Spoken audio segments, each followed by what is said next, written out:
Kraus. Ang probinsya ko is Romblon and ngayon ay taga Pampanga. So, na-invite ako sa Live Good noon. Nung time na nasa struggle depression dahil galing po ako sa mga scam-scam. Dahil hindi ako marunong about sa ganitong industriya. Gusto ko is laging investment. So ngayon, imbis na tutok ako sa depression, so nagtutok ako dito sa Live Good. Ako pala nakilala ko yung Live Good dahil doon sa kaibigan ko sa Australia, in-invite niya ako. Dahil dito daw sa Live Good is unlimited ang kita ng dollar. My God, sabi ko, hindi ko ma-imagine paano ako kikita ng dollar ng unlimited. Araw-araw daw meron daw income.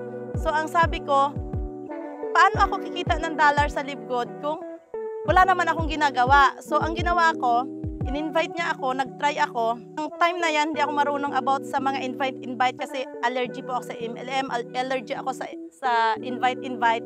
Ang sabi ko, sige, ngayong araw magjo-join ako. Thanks God naman ngayong araw, ang daming nag-join sa akin.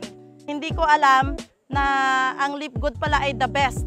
Nung inaral ko si Live Good, mayroon daw 7 ways to earn. So, inisa-isa ko, araw-araw, gabi-gabi, nanonood ako ng mga Zoom, kung paano ko i-deliver sa mga tao yung pag-i-explain ko. Hindi naman mahirap, basta mayroon kang pag-aaral. Araw-araw, kaya mong kumita ng dollar. So, lahat ng gusto natin matutupad kay Live Good. Guys, i-follow nyo po ako sa akin Facebook, Virgie Rosa Kraus, 0977-141-6419. Live Good is #1 all over the world. Thank you po.